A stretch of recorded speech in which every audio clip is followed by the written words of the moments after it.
Ти досі вважаєш, що українська культура – це ніша? Я епізодично вважаю, особливо коли я підчитую коментарі на великих новинних сайтах українських, де люди з величезним, знаєш, буду вживати російське слово, недоумінням відкривають для себе українських артистів, які вже працюють 15-20 років, які для мене особисто є вже маркерами цієї сучасної української культури, про яку ми зараз говоримо, але мені здається, все міняється в останні роки. Як ти думаєш, скільки людей взагалі цікавляться власне культурою і розуміють, що культура є частиною життя? Культура – це ж дуже обширне поняття. Масова культура, якась культура більш елітна, якщо її можна так називати, тому що часи соцмереж, вони почали трошки розмивати всю цю історію, бо коли Пиріг і Батіг своїми гаї шумлять, задають тік-ток-тренди, і це, здавалось би, дуже нішова історія, бо Мар'ян Пиріг і Гич-оркестр, який дуже-дуже багато років працював над дуже різними своїми проектами. Зараз нарешті вистрілив з проектом. Для мене це завжди була історія для досить вузького кола поціновувачів української культури, десь там навколо етно-барокової культури. І коли такі історії стають попсовими в хорошому сенсі, коли пісні використовуються підлітками, які не завжди вникають, навіть хто це, що це співає, звук залетів. До речі, недавно була смішна історія. До мене підходить дівчинка і каже, це ви ж автор звуку про бібліотеку. Вона не сказала автор пісні. Увага, я наголошую. Автор пісні. Ви автор звуку в тіктоці про бібліотеку. Костенко вибране. Найкраще місце для хорошого сексу. Бібліотека, секція української класики. Розумієш? Нафіга нам композиції Яке розмежування вже пішло, не автор пісні, автор звуку. От, і мені подобається це. Ти додав собі в Вікіпедію це? Це звук. І мені подобається, що оцей андеграунд, іноді такий богемний андеграунд, він стає масою. Мені подобається, що раніше Жовтневий палац збирали якісь махрові поп-зірки, а зараз Пиріг і Батіг. Учора, наприклад, якщо я не помиляюся. Я бачив, що там... Я не знаю, чи там солдат був, сподіваюся, що солдат. Був, і там під час якоїсь пісні почалась балістична повітряна, чи якась повітряна тривога, і всі сказали, що це було супер щемливо, тому що в пісні йшлось про небезпеку нації. І це прям, як хтось написав, і плакали, і сміялись. Де дня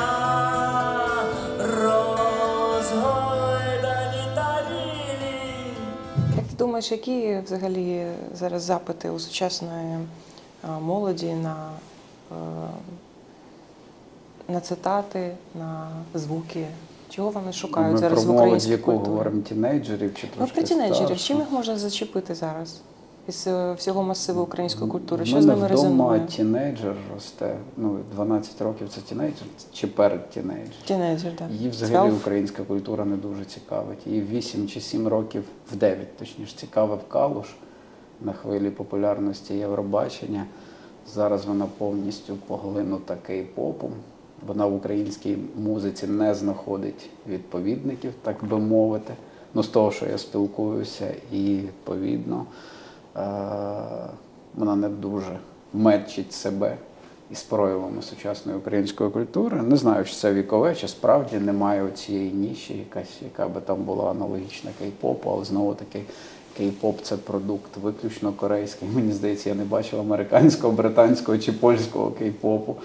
Я зараз намагаюся уявити, як би виглядав український гурт, якщо була продюсером такої групи, де були б дівчатка або хлопчики, які ритмічно танцюють і глянцево виглядають, і співають українською, хороший продакшн. Це можливо, правда? Це можливо. Треба поставити таке питання, чи наші великі лейбли взялися б це інвестувати, але, думаю, це могло б залетіти.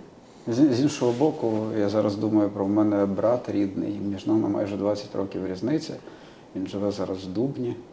Навчався на музиканта, його вигнали з училища в Рівному, все по панк-року.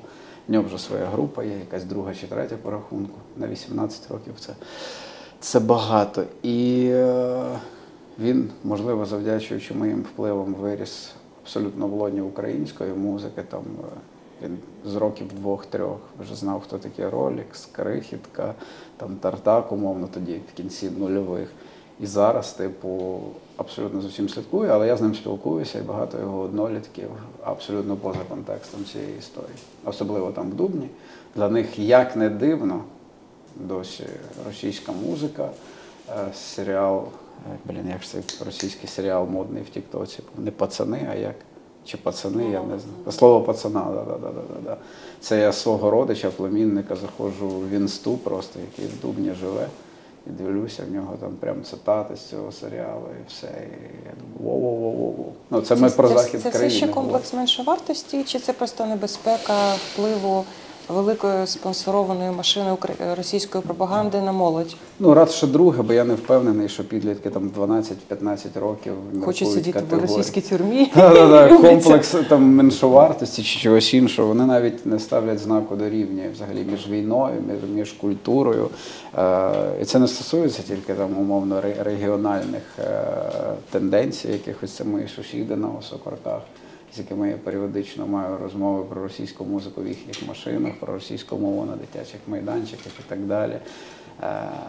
Вони взагалі, їхня аргументація зводиться до того, артисти ж не стріляють по Україні, артисти не йдуть там воювати. Коли їм наводиш якісь економічні там цифри про роялті, про податки, які середньостатистичний російський артист сплачує в казну, і за ці гроші на нас ракети летять. Вони щось задумуються на секунду, але я не бачу, щоб це мало.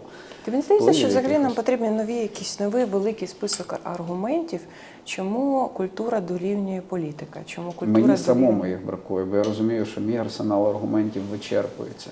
Тому що я відчуваю, що я спілкуюся не з рівними собі. Не те, щоб я зараз про зверхність якусь говорю. Я розумію, що я людина, яка росла в контексті української культури фактично все своє життя, і люди, які тільки, можливо, десь почали останні роки відкривати. Я розумію, ми не на рівних спілкуємося і намагаюся для них якісь зрозумілі тези відшукати, думки, переконливі аргументи, але мені бракує. Треба збирати якесь коло інтелектуалів українських або культрегерів, я не знаю. Можливо, навіть не інтелектуалів, бо інтелектуали занадто розумні. Тут треба якийсь арсенал попроще застосовувати. Вичерпався ті аргументи, які працювали на початку війни, вони зараз не працюють. Або вони не так розтлумачені просто, тому що ми, коли кажемо, що культура, культурні кордони – це про безпеку, мова – це про безпеку, ідентичність дорівнює території людей, які визначають свою ідентичність як українців. Мені здається, що це і не договорено, і не проговорено, і недостатньо транслюється в школах. Тому що мені здається, що недостатньо повішати прапори, портрети героїв. Потрібно якось цю тяглість боротьби, по-перше, підкреслювати постійно, що це не перша війна, там, і не друга, і не третя між Московією і Україною.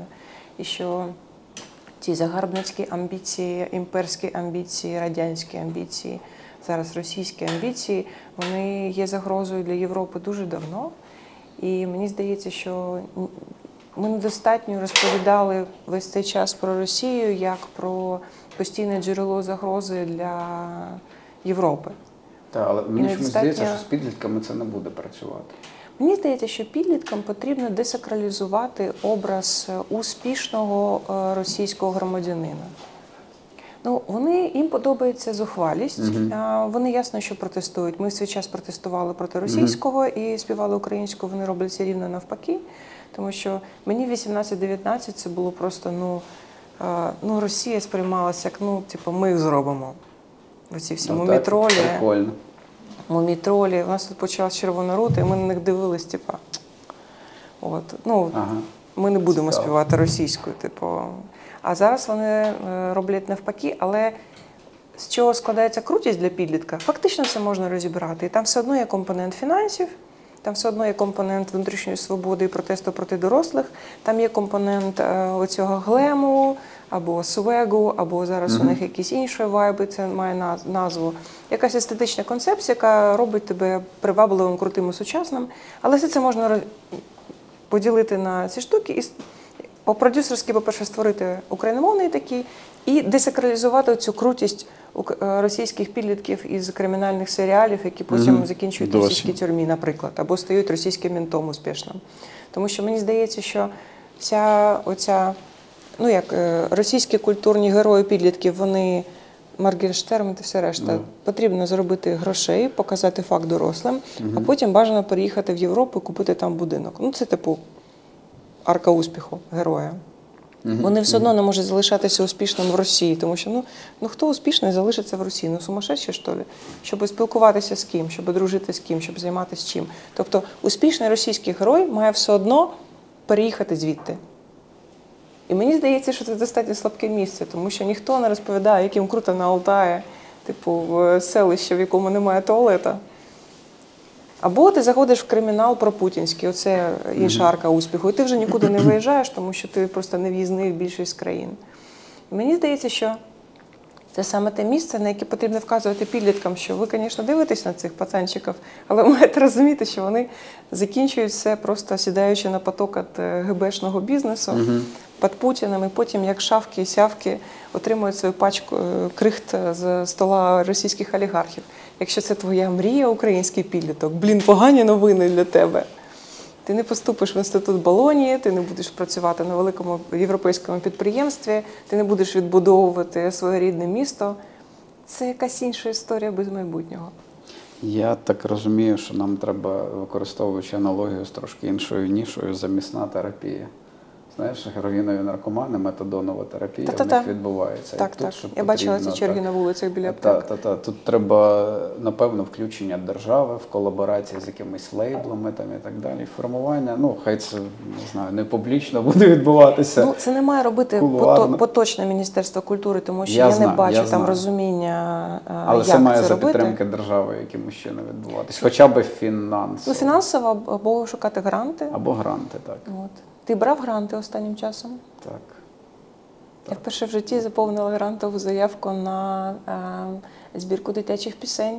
І коли я продовжую займатися створенням дитячого україномовного контенту, і там вже потрібно написати, чому ви маєте отримати цей грант. Це про Український культурний фонд мова чи про інші? Ні. Я американський грант заповнила. І я от коли писала те, що на одну українську дитячу пісню припадає до 50-100 російськомовних, або 100-200 англомовних, франкомовних, німецькомовних, я зрозуміла, що ось вона статистика. Цікава статистика.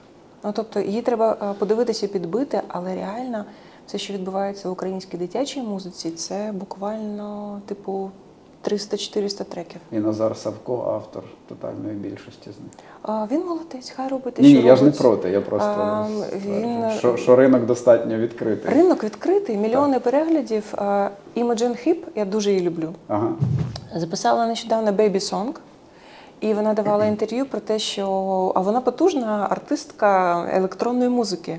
І вона сказала, що вона заробляє найбільшу кількість грошей з дитячої пісеньки, які малюки слухають по колу. Я задумався. Будь ласка, задумайся. Я ходжу до всіх українських артистів і така: Тарасе, у тебе ж 3 дітей, давайте ви з Альоною випустите альбом, хто, якщо не ви. Тому я до всіх ходжу. Я навіть спілкувалася з Антоном Сліпаковим, кажу: слухай, ти можеш, я знаю, ти можеш написати смішні, класні дитячі пісні. Як вона називається? Варнякання, так? Варнякання. Я навіть запропонувала, Антон, вибач, розповім це. Я навіть запропонувала йому назву для дитячого альбому. Знаєш, яку? Проєкт «Ня».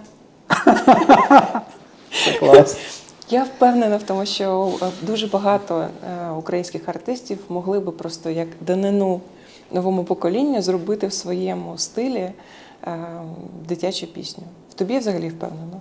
Я би зробив, якби був час.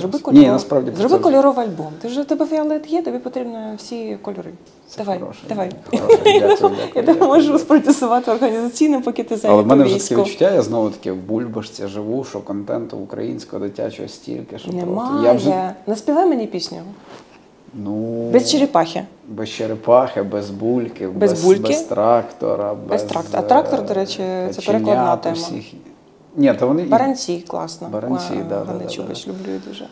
Не знаю, я про те, що мені рандомно російський контент на Ютубі для Єви не підтягується вже дуже давно. Що ти зробив? Нічого не зробив. Нічого, там дружина інколи, коли траплялась ще в перший рік її життя, то вона просто видаляла там зі списку і все. І вона, я так розумію, алгоритми не рекомендували надалі цієї всієї історії. Тому вони навіть не вспливають. І в мене таке вже відчуття склалося, що український це Ютуб бульбашка. заповнився. Причому це кастомна бульбашка, яку ви самі собі створили, а Клас. насправді вона лізе з усіх щілин. Що ти зараз читаєш? Я що читаю?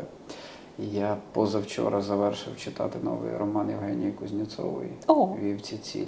Вона вже вийшла? Так, Чи це фізично тобі дали? вийшло. Ні, А, фізично, окей. в книгарні. Це Я пов'язано з драбиною? Це продовження драбини чи ні? Ні. Це окрема історія. Вона мала вийти в книжковому форматі ще напередодні Різдвяних свят, бо там фактично вся історія побудована навколо Різдвяних свят. Від Андрія до Миколая, Нового року, Різдва, Маланки. І там життя героїв вже в умовах війни. Бо мені чомусь спочатку, коли я почав читати «Спитайте Мієчку», чомусь зернали порівняння із Салі Руні, яка зараз сучасних західних авторок, мабуть, моя улюблена, але це дуже круто про український побут, про нашу традицію, якусь неочевидну традицію, мікс України, совка, наших комплексів, наших нашарувань, усіх якихось ідентичностей. І тут, щоправда, все вплетено в розклад війни, герої, які ховаються від війни, герої, які роблять вибір, діти, які розмірковують про війну, підлітки, які от підходять до межі, коли треба цей вибір робити, батьки, які намагаються їм інвалідність промутити, щоб вони ніколи не цю війну. І Женя про все це пише в новому романі. Плюс головна героїня, одна з головних героїнь, приїжджає в цю глибинку. Там не окреслено, що це за глибинка, але є поруч Дніпро, Київ відносно далеко, типу десь отут відносно. І вона приїжджає, досліджує, вона етнографістка, яка живе за кордоном, приїжджає в цю українську глибинку досліджувати, чи досі збереглися традиції, як в селі там. І паралельно з цими традиціями якісь особистісні драми на фоні війни відбуваються. Як ти думаєш, яка велика українська літературна історія могла би зараз вистрілити в світі? Ну, я думаю, так чи інакше з війною пов'язано. Віддалі, щоб... це художка. То український букер – це художня література? Так, художка на тему війни, рефлексія. Віддалі це, звісно, щоб була написана військовим. Мені дуже цікаво, як у цьому культурному світовому середовищі пояснити, чому ми зараз не є в рівнозначних відносинах, українські автори, музиканти, там, творці з росіянами, і чому, які аргументи знайти для європейців, для американців, для світу, щоб вони зрозуміли, що культура, яка зараз на межі фізичного винищення, тому що культурні діячі – це конкретні кілька тисяч людей, які зараз живуть в умовах і творять в умовах війни, складних умовах, складних фінансових, там, організаційних умовах. Чому їм потрібно надавати голос і чому потрібно забути про те, що російська культура – це щось добре і прекрасне, що гуманізм не порятував російську націю від військової агресії на інші роботи, тому що вони завжди розповідають про українську культуру як про культуру гуманістичну. Як європейцям донести, що зараз потрібно надати платформі нації, яку винищують? Для мене це дуже складне, але актуальне питання. Я постійно про це міркую, тому що багато моїх знайомих за кордон повиїжджало, пообростали новими бульбашками, десь професійними, десь непрофесійними. І російська культура там досі абсолютно не дорівнює російській агресії Путіна. Більш того, російський народ не дорівнює війні, не дорівнює рішенням Путіна, обстрілам і так далі. Люди, що проголосували добровільно кілька десятиліть за цей, вони не хочуть нести відповідальності. Авторитарний режим, вони жертви. Вони жертви. Окей. Ну і плюс є чітке розуміння того, що важко за кілька років навіть такої кровопролитної, відверто там терористичної діяльності Росії перекреслити всі капіталовкладення російської пропагандивної машини в імідж російської культури за кордоном. Всі ці балети, всіх Достоєвських, Чехових, типу ти читаєш середньостатистичне інтерв'ю якоїсь голлівудської зірки, яка би не згадала там про Достоєвського, там по-любас це має бути. Для них це маркер книга культури, якась так? Топова, типу, фільм, так чи інакше це з'являється, в них досі це все оромантизовано, така дікавінка, знаєш, там якась європейська, типу. І нас в цьому контексті немає, просто немає. Нема голосу, немає якоїсь ідентичності, яка б їм падала в око. І мені поки важко сказати, що з цим робити, там навіть як музиканту, типу, зважаючи, що поки все, що ми змогли, це, з точки зору репрезентації себе за кордоном, це в етніку. Тобто тільки етнічна музика українська має якийсь голос, нішевий, не нішевий, там Даха-Браха на Гластонбері. Ну і важка музика. Десь. Що? Важка музика. Так, ну це не для широкого загалу. Це Треба не для широкого розуміти, загалу, так. але в цьому є оцей контакт до нових аудиторій абсолютно, тому що там Джинджер почали себе ідентифікувати з Україною відносно нещодавно, але саме про них зараз згадують ці тіктокери, коли роблять огляд металевих груп з усього світу. Вони кажуть, Бразилія, Сепультура, щось там Україна, Джинджер. І ти такий, ну добре, допустим, там White Ward, або там Stone Jesus, або там хто у нас ще виїжджав, мали виїхати 1914, не поїхали в світовий тур. Ще якісь групи. Але це все, мені здається, це ще недостатньо гучно, український культурний голос звучить назовні. І це частина, звичайно, провалу з одного боку інформаційної політики держави, тому що не було це в пріоритеті. А ти думаєш, це пов'язано з тим виключно з відсутністю сили нашої, як би це правильно сказати? Як Чи на це мене, про це якість продукту, якщо чесно, ринкова конкурентна спроможність? мені не потрібна держава, якщо в мене економічна Я інфраструктура. Тобто, якщо я хочу зняти класний кліп і взяти класну українську команду і щось вистрелити, мені просто потрібні гроші. Мені не потрібні державні комунали комунікації, нічого, але просто ринок ніколи в житті самостійно не міг би забезпечувати 1200 артистів цими економічними потужностями. Тому у нас завжди в топі було там до 20 артистів, які могли створити щось на тому конкурентному рівні, який створює Росія щотижня. Але те, що у нас 300 релізів щоп'ятниці виходить, для мене це було дуже приємним українських. Я пам'ятаю часи, коли кілька альбомів за місяць. Які за місяць? Блін, ладно, я пам'ятаю часи, я трошки копнув своє піратське минуле, це був десь 2005-2006 рік. Я жив в Луцьку ще до початку проведення Бандерштату, і я належав до молодіжної організації «Національний альянс», і в нас на офісі просто стояв один із там 3 чи 4 комп'ютерів, де я збирав українську музику. 80% цієї музики не виходило ні на яких ліцензійних дисках, ще десь. Це все просто були локальні записи груп, десь демо-альбоми, десь альбоми. В ліпшому разі воно десь видавалося, дисків цих ніхто не мав. Організація охоплювала майже всю територію України. І коли ми з'їжджались на табір, я просив там колег з інших осередків записувати на диски андеграунд різний. Івано-Франківський, Рівненський, вони там привозили кожен раз по 30-40 релізів. Я все це збирав у величезну базу, величезну і ладно назвати дуже. І чим офіс на проспекті Молоді 13 в Луцьку тоді славився, що люди, які не мали абсолютно жодного уявлення про те, що це Національний альянс, чим ми займаємося, приходили з дисками, щоб я або мої колеги записували їм музику. І я пам'ятаю ці папочки по 2-3 трека, деякі обрізані, якість там в більшості така була, що пісня просто. Ці групи, як ти думаєш, ще існують? Ні, нічого не існує. Навіть 99% груп, з якими Фіолет у 2010-му в Луцьку починає, вже не існує. Бачиш, вони просто не існує. Люди ці навіть музикою не займаються. Не витримали конкуренції, всі пішли в IT. Як вони навіть не пішли на ринок, вони лишились, дехто навіть до перших студійних записів не дійшов. І я пам'ятаю цей голод, я пам'ятаю, як я збирав в 2007-му цей лайнап Бандерштат, якийсь андеграунд стягував з країни. Серйозно, тобі бракувало гуртів в 2007 році? Ні, не то, щоб бракувало гуртів.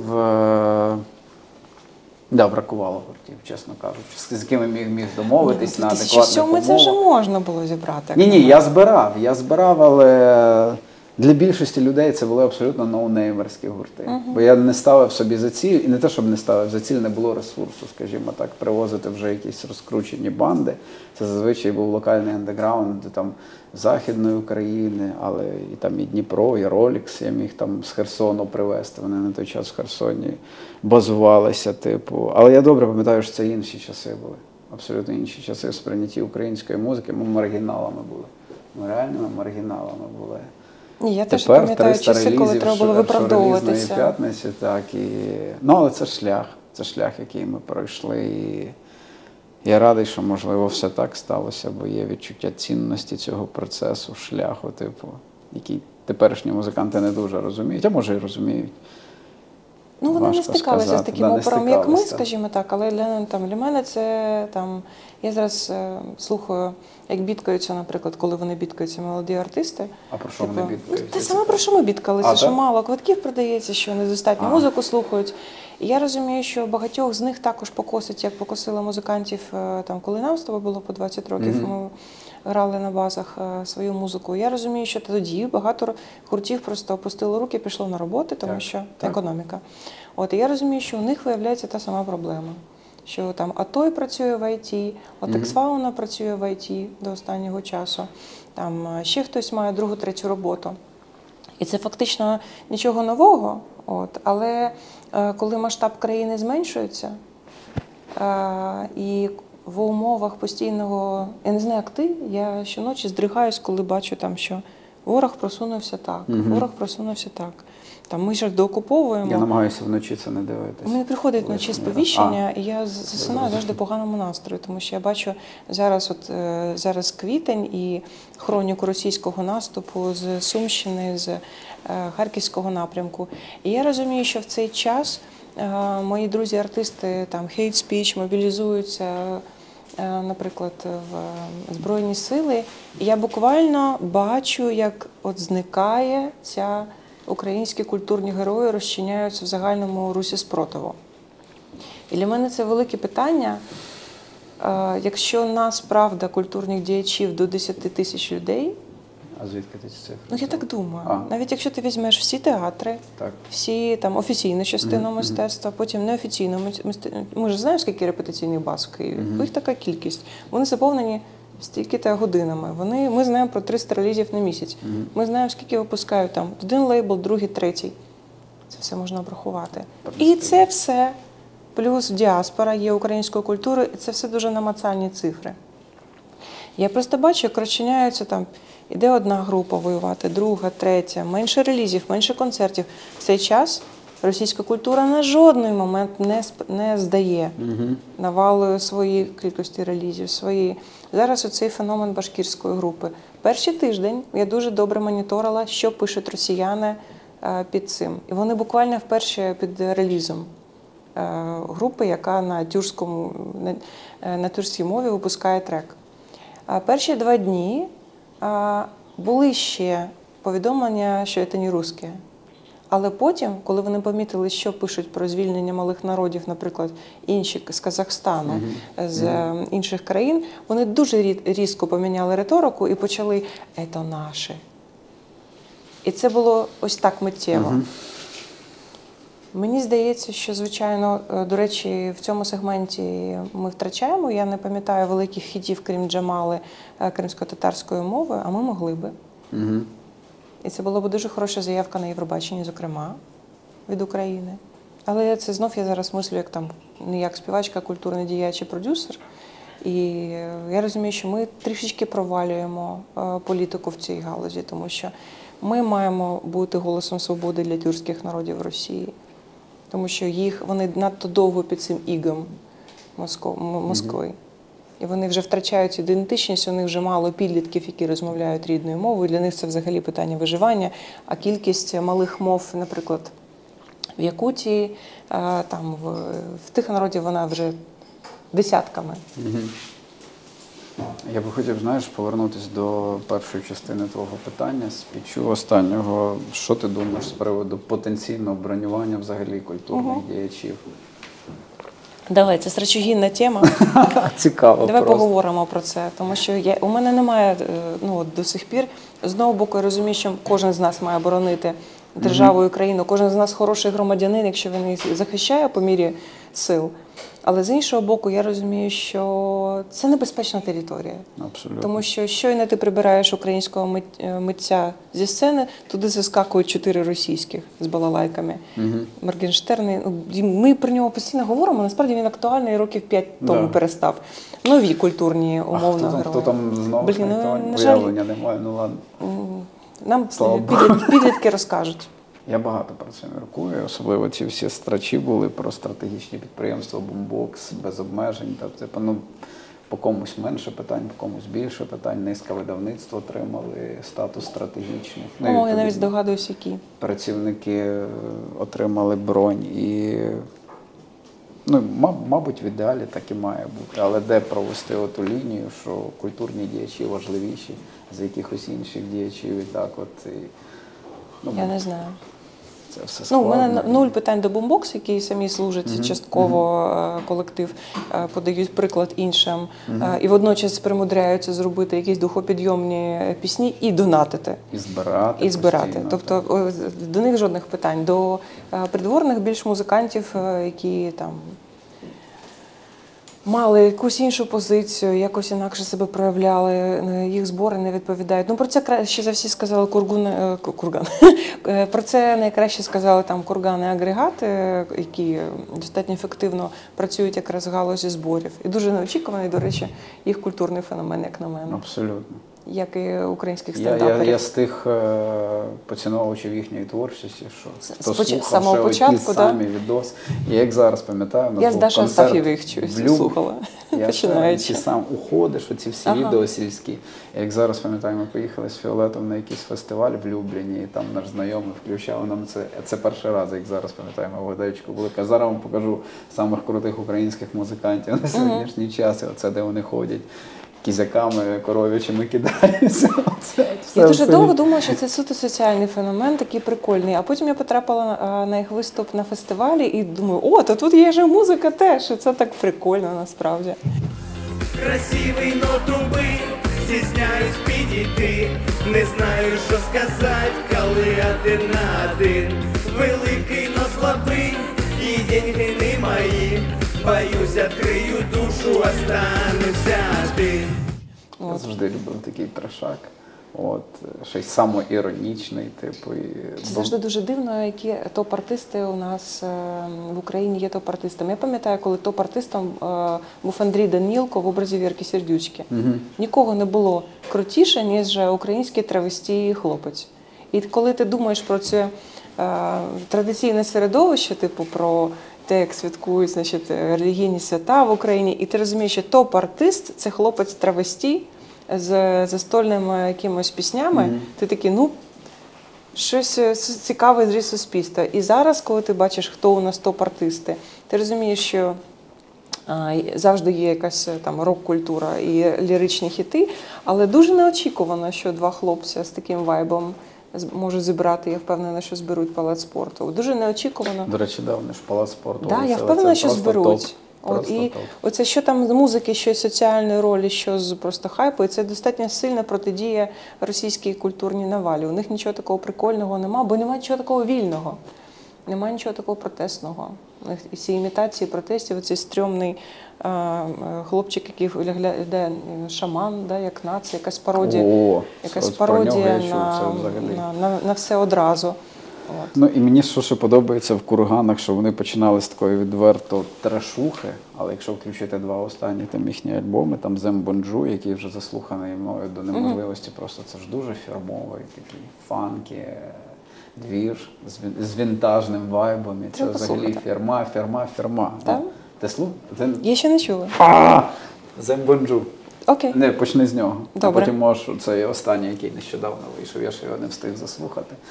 Ну, це ж не просто стьоп, там достатньо глибокий текст, я вважаю. А якщо ще сольні треки Жеки включити, Жека класний, так. так, Я з сольні, задоволенням це за ним дуже спостерігаю. глибокі треки. Це суржик, там багато ненормативної лексики, бо це те, що багатьох відштовхує. Ну, це краще, ніж Nord Division, умовно кажучи, як на мене. От я феномен Nord Division не дуже викупаю. Хлопці стріляють, хлопці пишуть. Я Ти знаю, просто маєш я спостерігати чисто за цим. музично, так. Ні, так, музично там є можливо питання, але я розумію, я що просто вони... саму движуху розумію, але музично мене це поки що не зачіпає. Я думаю, що просто у них там немає так багато часу на продакшн. Згоден. Ні, ну я навіть не про якість, а про вайб якийсь. Ну, плюс там є спірні, як для мене, як для жінки, тези по моїй лінії виживання як жінки, коли я чую все, що цей... Я, мабуть, не все чув. Ну, може, ти просто не чуєш. Загрожена лірика, як я її називаю, коли там ми кого-то, как-то, коли тебе об'єктивізують в ліриці люди, які воюють за твою свободу, умовно, ти такий, чуваки, все хорошо, ну це фігня, якби. До речі, мабуть. мені нещодавно деякі зумери зробили зауваження, що в 2025 році говорити про якість музики – це ознака Да. поганого смаку. Да. Ну це І правда. мене це трошки здивувало. Добре, ну якість музики чи якість звуку? Ну, продакшн є продакшн. Ні, продакшн, якість А, продакшну і так продакшн? далі. Ну, насправді, Я не про концептуальність ти, музики, а як саме. автор звуку, який завірусився в Тіктоку, можеш їм висунути якусь антитезу, що хороший звук в Тіктоку, напевно, якось має бути гарно записаний. Як людина, яка записала трек «Бібліотека» Так. за 15 хвилин на просто якісь клавіші, біточок, і зводили, там навіть не було вау-файлів, ми зводили MP3. Окей, в MP3 ти зводив? Да. Добре. Бо це був просто сайт-проект погнати. І ми виклали, а потім через 4 роки ця історія вистрілила. Ну, якщо вони про це говорять, то окей, але... Я дуже довго думала, що нічого там, що може вистрілити тільки легковажне. Знаєш, щось типу very easy, от як бібліотека. Потім я побачила, як з'явився Мар'ян Пиріжок з цим і подумала, Ні, там вже дуже окей. багато вистрілювало серйозно. У нас другий трек, який круто вистрілив, ще один, це «Тиша». Наша пісня «Фіолету», дуже багато треків в той час, коли тема Азовсталі була, Маріуполю, цього всього, просто сотні тисяч відео на цей трек. Вони, правда, прискорювали, ось як це називається, speedwear, speed-up version треку, типу, багато. Тиша болить пустотою. Так хотілось би просто торкнутись до тебе рукою. За помилки ми платим собою. Скільки сил лишилось у мене для болю. Багато 90-ті плюс, я дивлюся. Якісь Руся, це співачка. Слава інші, Богу. і Слава Богу, вони воно відкривають для класно себе те, що відкривається. над чим ми крінжували, коли нам було по 18. Ну тоді це було крінжатіною. Так. А зараз це вже золотий фонд. І я насправді зараз з великим задоволенням переслухаю пісні там 90-х. Наприклад. Ну от ми готуємо один реліз, я гадаю, тобі сподобається. Ми переробили один трек з 90-х, і це великий хіт. Цікаво. І це класний хіт. І я просто зараз приходжу в студію така. От. Він сприймається як дуже ретро, тому що там поезія Віка тих Враді? часів. Не вгадую, я не хочу спойлери. Але я просто дуже любила завжди цю пісню за мелодію в першу чергу. І мені дуже сподобався приспів, як там працює Це поп і чи вокал. рок-музика? Це поп. Це поп-роково. Це поп-рок. От, Гургішелі? Ні. Більше не Гургішелі, вони трішки, може, старші, ніж я, там, Ну, на ладно, рік-два. ладно. От. А це прям був клас. Це просто, і вона так мрійливо звучить, от як західна музика. Я просто дуже щаслива, що цей ремейк вийде. І у мене там буде гостєвий вокал. От, я впевнена, що ти мені напишеш, що тобі сподобалось. От. І мені здається, що, до речі, цей тренд на повернення великих естрадних імен, він класний. Тому що Росія в якийсь момент витерла все з ретро, і ми всі наспівували якісь старі російськомовні хіти. Навіть на радіо були російськомовні ретро. І зараз, коли ти хочеш, я нещодавно написала якусь дурню в Твіттері і знов хотіла процитувати там «Гусари мовчать». Да? Але от коли це українською, ну, ти знаєш, такі російські фразки, які з якихось фільмів зачепили за свідомість, і там є. Я зрозуміла, що от мені просто бракує оцих російських цитат і українського замінника. Знаєш, всіх цих радянських quotes. Тому що навіть ми про-українські налаштовані. Десь ще бракує першоджерел. Так. Такого масиву, знаєш, радянського кіно в нас відсутній, він масив українського кіно. Але хочеться вже більше коли українських пропала грамота, цитат. там цитують, де що. «Риба з раком», як завірусілась, бачиш? Це топ, це просто топ. топ. Да. У мене Єва цілими днями ходить, співає всю відпустку, поки був вдома, я танцювала «Риба з раком», слухаю. Бачиш, це хороше, якби Абсолютно. кей-попу якби Абсолютно. рівновага. Як ти думаєш, що взагалі треба робити, щоб українське нове покоління за кордоном виросло українським? За кордоном? Так. У нас же дуже багато, у нас мільйони дітей за кордоном, які не відчувають себе частиною українського суспільства, і це велика трагедія для нас. Я не знаю, але Тут, думаю, є два рівні. Сімейний рівень, підтримка зв'язків з Україною, з українським контекстом. Взагалі, типу, я розумію, що є момент асиміляції. Згадав роман, який в ВСЛ виходив, по-моєму, Аскольд Мельничук «Посол мертвих». Роман про українську еміграцію, емігрантів в Америці, але вже про дітей, батьків, це, по-моєму, там чи 50-ті, 60-ті. Він там дуже круто описує, і потім там чи передмова, чи післямова є, де стверджує про те, що люди, які оце переживають досвід еміграції, їхні відчуття і момент асиміляції – це рівнозначно ПТСР.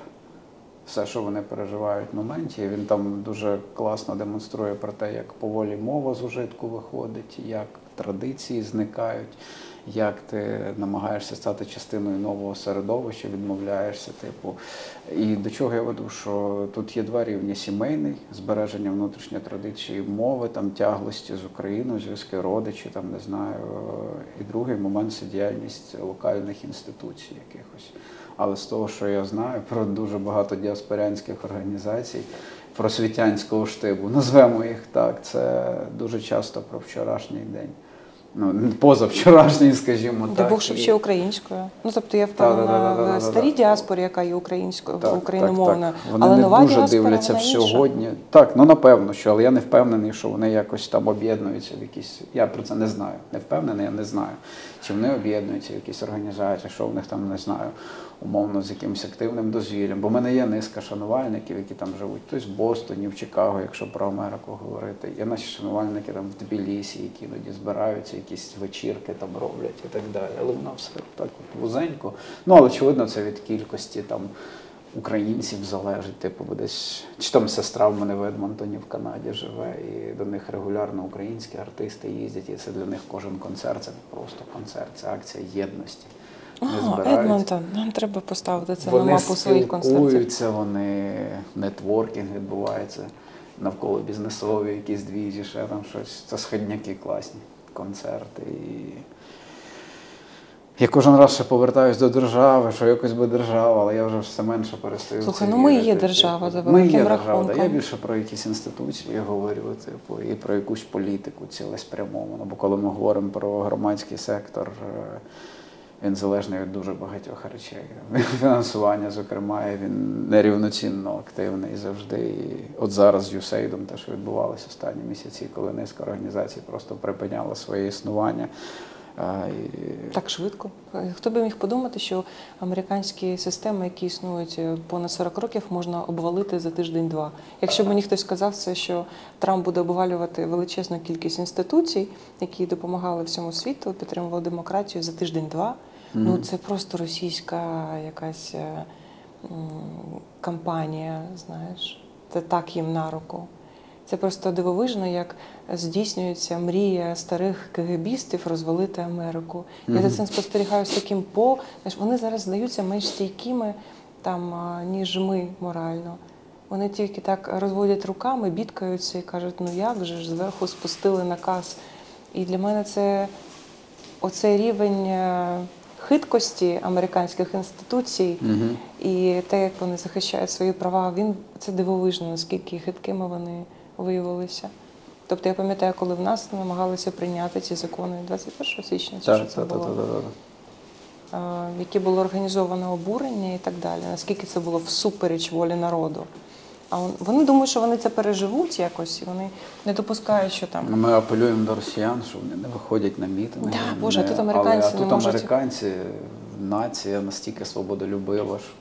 І ти на це дивишся і розумієш, що фактично олігархи в змові з проросійським політиком захопили, це так виглядає з України, захопили Штати. І ми в цьому випадку Україна, як європейська країна, яка потерпає від агресії Росії, звичайно, в дуже складній ситуації. Ми б могли зупинити їх раніше, якщо б у нас було достатньо зброї, достатньо вчасної зброї. Ми могли зупинити їх раніше. І ця думка, я думаю, що буде з нами дуже довго. Чого ми застали це наше покоління? Чого ми не встигли пожити спокійно? Одна революція, друга, ковід, війна. Що таке? Ти скільки років прожив спокійно? Я років 7 за своє життя. У мене все життя було неспокійно. Я не пам'ятаю. Коли можна було розслабитися і знімати кліп, і займатися музикою, їздити на крейт. Я Років 2, може. провів в моєму всю житті. юність в громадсько-політичній движусі. Я був на всіх маршах УПА, починаючи з 2005 року. Я звик, що мене міліція постійно б'є, потім поліція переслідує. Я пам'ятаю, як нам забороняли Бандерштат в Луцьку Де, в робити. Луцьку? На Волині. Наш Волині? ставленник Януковича, покійний пан Клімчук, голова облдержадміністрації, який розказував нам, що ми в зоопарку Луцькому ведмедів глушимо на Бандерштаті. Я пам'ятаю, коли в Луцьку Кирило приїжджав, як мене мінти ловили на даху, бо ми вивішували величезний банер, де в цього Кирила на метрі було написано, як там, МПЦ дорівнює ФСБ, дорівнює КГБ. Ну, щось там таке. І нас ловили, на мене наручників бракнули, мене просто за яйця схопили. Я перепрошую за деталі, мент прямо на даху. Це все. Тому буквально? Буквально. Ну, просто не було наручників більше, бо двох моїх затримали, і мене просто притиснули там до цього, до даху, там, руку в труси і так тримають, щоб я лежав, я такий скаволю лежу. Ну, типу, десь так. Тому я не пригадую, коли в мене взагалі було. Ти можеш розповідати Єві, що вона всупереч Росії народилася. Тому якось так. Типу, я завжди був в цій, значить, позиції проти. Я не знаю, як це. Завжди маргінез, завжди. Я ж пам'ятаю, як на нас тоді дивилися. Типу, міліція охороняла марші комуністів. Полін, ти розумієш, з яким галоком вийде це інтерв'ю? Ні, я вже це описував колись років 10 тому в інтерв'ю, так все нормально. Ще один звук завіруситься від тебе. Тому так, спокою нашому поколінню не бачити поки що, на жаль. А може, на щастя. Доведеться залишатися молодими ще років 10. Десь так. Десь Тому так. що віддавати цю країну підліткам, які слухають російську музику і не розуміють, що скоро прийде представник будь-якого російського народу і буде гвалтувати їх родину, вони не розуміють. І буде називати це визволенням. Да, це буде називатися визволенням. Ми визволимо вас від ваших... Наша старша Злата досі одна україномовна в класі. О, Боже. Це я так. Осокорки, 2025 рік, Київ. І там, напевно, дуже перемішано. Там не лише кияни, там люди з інших переважно, міст. переважно. Там кілька є людей, які приїхали після повномасштабки десь з півдня, з сходу. Але переважно нічого не змінилось. Батьківський чат далі російськомовний переважно. А у нас же вважається... Я не знаю, як на це впливати, реагувати. Знаєш, я не роблю зауваження, коли зі мною спілкуються російською. Мені здається, що це очевидно, невічливо, коли до тебе звертаються українською, відповідати російською. Ну, це факт, тому що це просто вічливість і нерозуміння контексту. Мені дуже подобається, коли між собою, наприклад, в кав'ярню ти заходиш, між собою люди спілкуються російською, але до мене, як до клієнта, українською. Тому що для мене це рівнозначно. Я знаю закон, я підтримую Україну як систему, я професіонал. І це дуже завжди. Мені дуже приємно, що люди, оце моє приватне життя захищене законом, і я вдома розмовляю як хочу, але суспільне життя, публічне сповіщення, я визнаю загальні правила і розумію небезпеку Росії. От. Мені дуже дивно, ну і це окей, коли людям за 70, тому що перевчати людей за 70. Але що мені справді подобається, коли люди стараються і розмовляють з суржиком. Я обожнюю суржик. Я розумію, що суржик – це просто ідеально, тому що ти чуєш намагання, знаєш, коли людина лягла в напрямку цілі. І це завжди так органічно, завжди підтягуються якісь їх бабусіни слова, які є для них рідними, перемішуються там з своїм якимось іншим мовним запасом. І все одно це виглядає набагато краще, ніж спроба вдавати руську інтелігенцію нульових. Це вичорний, противний стиль. Знаєш, ми нещодавно читали якусь переписку дітей, які в самосаді гучно Тут би час було, слухають. перепрошую, цей віршик Артема Полежаки прочитати, де він оці всі да, слова російські такі. Да. І ти розумієш, що у наших поколінь був цей взірець російського культурного хіпстера, який вичорно спілкувався псевдолітературною мовою, вчився в Москві, Акані і так далі. І це дуже тупо, коли це наслідують там наші однолітки зараз під час війни. І от ми нещодавно читали, підлітки в самосаді слухали російську музику, і там був якийсь шматок переписки. І ти читаєш, розумієш, що ця людина намагається спілкуватися за канонами образу російського культурного хіпстера нульових, коли там у них було це вікно можливості, коли вони здавалися частиною Європи.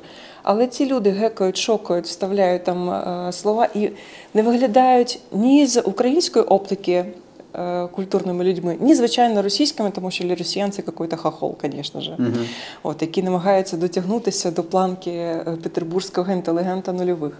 І мені здається, що якраз показати, як виглядає зараз українська освічена людина, і протиставити її людині, яка, в принципі, ти читала тільки перекладену на російське дозволену партію літературою, і вона здається собі суперінтелектуальною крізь призму цього маленького віконечка. Ти просто ти приходиш, дивишся на ці старі бібліотеки і думаєш, ну добре, оце було вирізано половина творів цього французького письменника, оце, я думаю, біографія Корольова, звичайно, без шматка про його ув'язнення. Ось така література, де ми взяли наших культурних героїв, повирізали все, як вони сиділи в таборах, і написали, що вони, значить, молодці.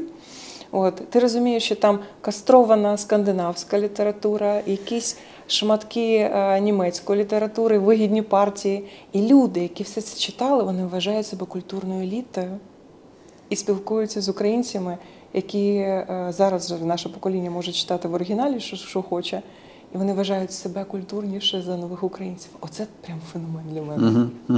Тобто ви читали, що вам партія переклала? Обмінювали макулатуру на детективи. Я буду тішитись тільки тому, що я з такими людьми майже не перетинаюся. Ну, може, це консьєржки десь Я жила в бувають. Києві в дитинстві. Мабуть, у вас був більше доступ до польського радіо, до всього, чого формувала твою ідентичність. І от коли мені кожного разу там якась бабушка, це було достатньо давно, я хочу сказати, років 10 тому останній раз я чула це зауваження, що це ви тут по-українськи? І я так уже втомлена, кажу, ну хочете поговоримо такою мовою, чи такою мовою, чи такою мовою. Хочете, вам покажу, що писала моя бабуся там, в 20-ті роки, прабабуся, перебуваючи в Києві, що вона стоїть в церкві, чує навколо українську. Ну давайте поговоримо про вашу інтелігентність. Звідки у вас помешкання в Києві? Кого звідти випхали? Кого звідти вивезли? Звідки перевезли ваших сюди? От. І це завжди така важка розмова людям, дуже охайно донести їм, що аби зараз вважатися інтелігентною, освіченою європейською людиною, більше недостатньо радянського культурного бекграунду.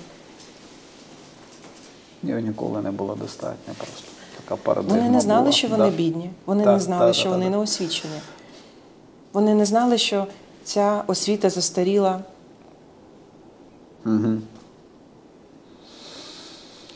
Але хочеш поговорити про те, що відбувається в освіті зараз в В українській? освіті? Ну, я слабко орієнтуюсь, що відбувається. Тут тебе підліток. В освіті? Ну, не знаю.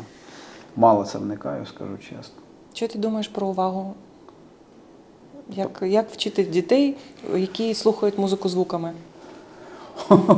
Не Як знаю. вчити дітей, які з усієї пісні готові Я себе б'ю полюбити кожен 3 раз секунди? по руках, коли намагаюся зробити златі зауваження. Ні, скажімо, це не зауваження. Коли я хочу насміхнутися і сказати, це фуфло, це погана музика, або це ще щось.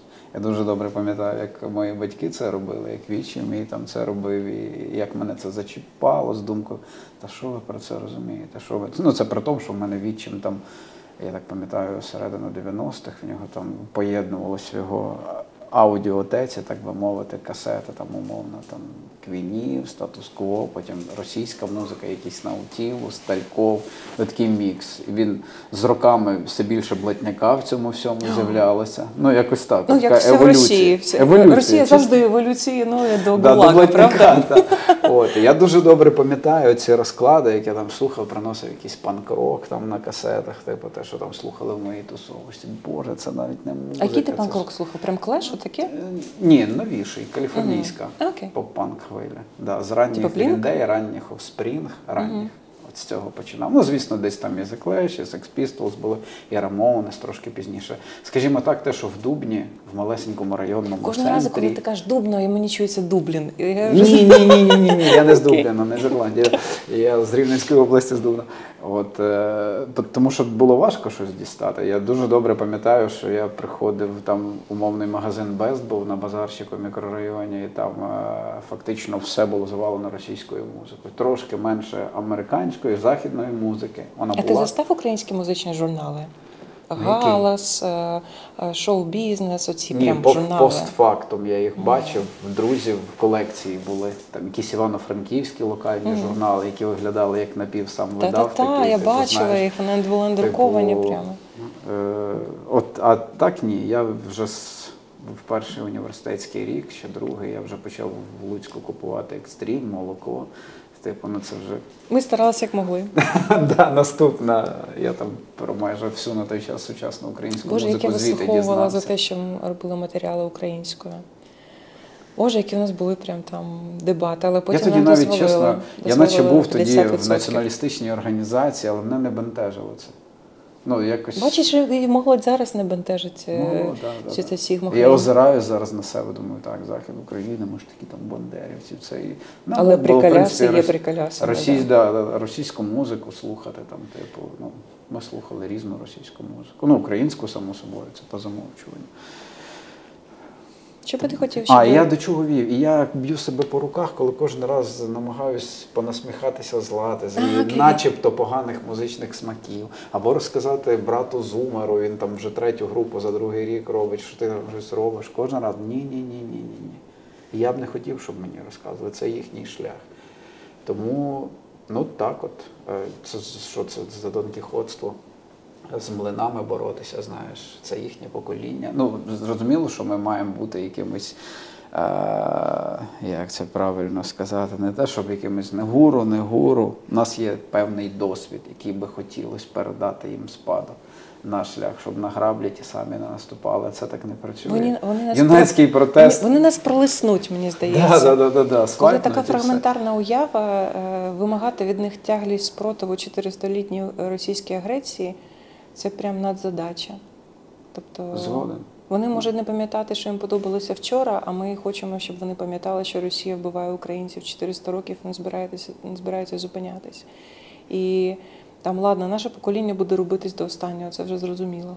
Там ті, хто не асимілюються, ті, хто не вийдуть, ті, хто не загинуть, ті, хто захочуть зберегти в собі українську ідентичність і віру в наш соціальний устрій, в наші цінності, наші свободи. Мені здається, покоління зумерів загалом більше заточено на день сьогоднішній, завтрашній, ніж на рефлексію за минулим. А ми хочемо, щоб на них трималося майбутнє України. Так, ми хочемо, але в них, напевно, якийсь інший шлях, і не хотілося б своїми оптиками міряти їхнє бачення. Ну, бо ми не країни, бачимо, себе. що зараз сучасне, мабуть, ми не бачимо світ їхніми очима, в цьому є... Але що ми бачили в 17-18? Що ти бачила в цьому віці? А у мене не було тоді інтернету, У мене мабуть. не було, само собою. Ми ходили за інтернетом в Америка Хаус, до речі. Дякую, Америка Хаус мого дитинства. Та. От, і ми там брали журнали Wired, Rolling Stone і Spin, перекладали статті, і тому, до речі, ми могли читати щомісяця свіжий Rolling Stone в 17 років, і це прям було круто. Дякую всім своїм викладачам англійської Америка Хаус. От. Але зараз я розумію, що да, в 17 років ти чистий протест. Ти стоїш на краї платформи, ти такий дурний, що значить, все сприймаєш як виклик, ти гучно слухаєш музику. От, якось відлати цей вайб і направити його на щось конструктивне, я не знаю, тому що в 17 років ти деструктивний. Ти хочеш пробувати наркотики, слухати музику і показувати факи. Але знову-таки, маючи доступ до такої кількості інформації, до можливостей загалом, хочеться від цього покоління трошки більшого вимагати. Ну, іноді я про це думаю. Хочеться вимагати, але я не знаю, якою має бути спільнота, щоб вони захотіли бути її частиною, щоб це була саме українська спільнота. Ну, і чи глобально відрізняються зумери українські від зумерів британських чи американських? Ну, Подивимося, хто прийде в коментарі до цієї розмови. І що вони нам скажуть двом анкам і скуфам. Дякуємо з вами сьогодні. Були вокалістка Крихітки Саша Кольцова, вокаліст Фіолету. Сергій Мартинюк, дякую. Дякую велике. Ми з Сергієм говорили на початку про цей міні-тур в умовах війни. Якщо ти про це не говорив, може пару слів розкажеш, як це відбувається. Я дуже довго чекав своєї першої відпустки. Якраз в травні буде рік, як я представник уже Сил оборони, так би мовити, був на південному напрямку, керував мобільною групою культурного десанту, частково в Києві був. І це перша відпустка. І зробили невеликий акустичний тур зі збором, звісно. Збирали для 77-ї аеромобільної бригади на Мавіки, вже майже 1 мільйон гривень зібрали. От, бо на сьогоднішній день я вважаю, що грати концерти і не збирати це погано. Погано. І, ну, байдуже, що там військовий, бо мені там Катя казала, може давай без збору, ти ж і так і військовий, там я кажу, ні, ти що, типу. От, і це були квартирники, переважно акустичні. Мої музиканти, більшість музикантів теж в силах оборони, синхронізуватися так, щоб всі вони поїхали в тур без можливості, тому...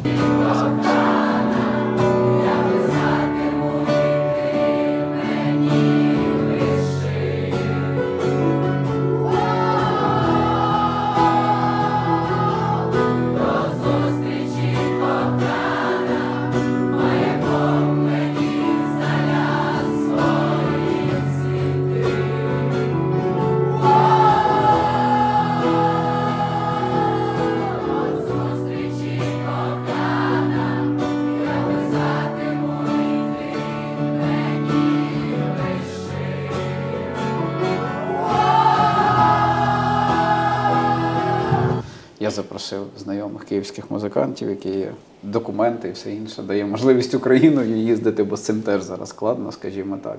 До багатьох музикантів ти пишеш, я з Києва не виїжджаю, я не катаю. Типу, і з цим теж проблема.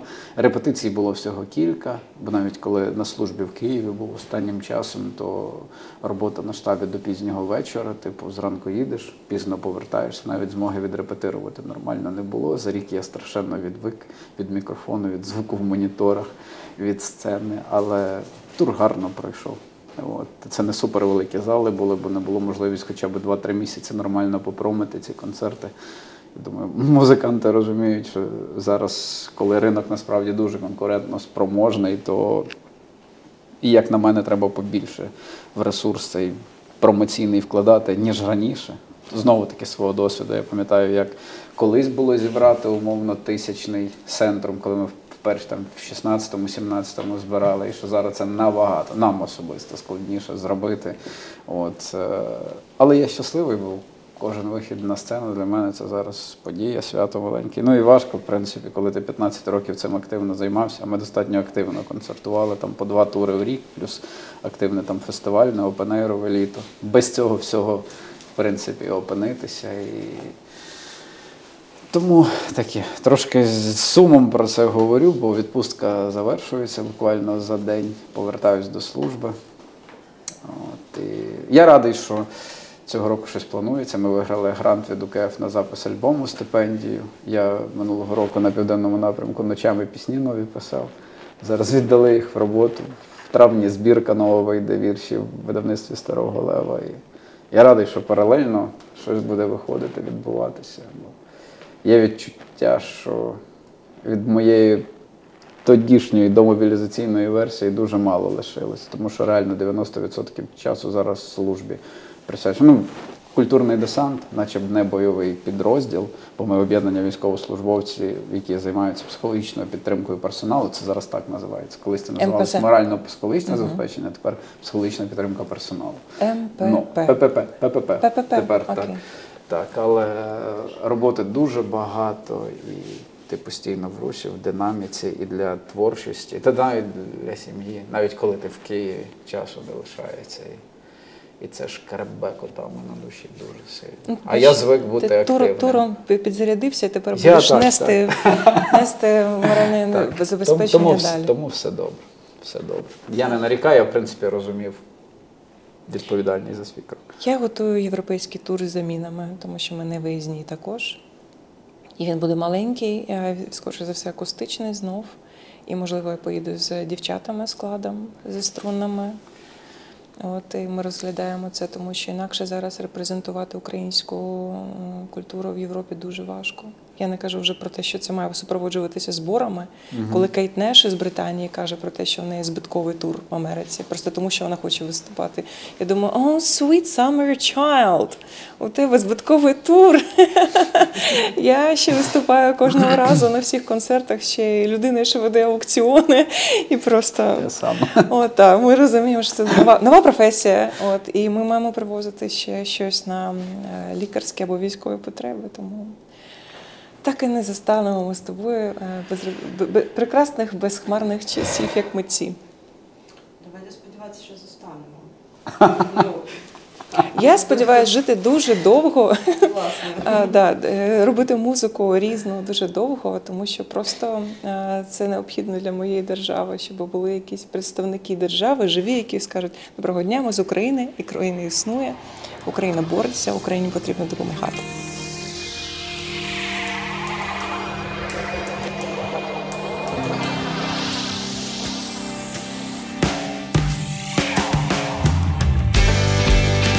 Гаснуть очі, палають міста. Ми всі тепер трохи скло, трохи сталь. Лишаємось як такі, безжальні і крихкі. Безжальні і крихкі. Безжальні і крихкі. Безжальні і крихкі.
Як ви думаєте, як змінилася аудиторія, ваші слухачі з початком війни і з початком повномасштабної війни?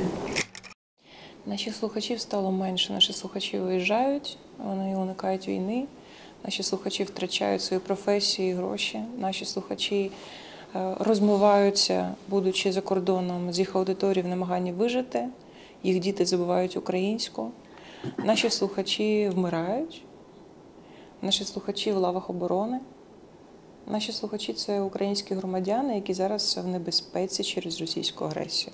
Чи змінились вони внутрішньо?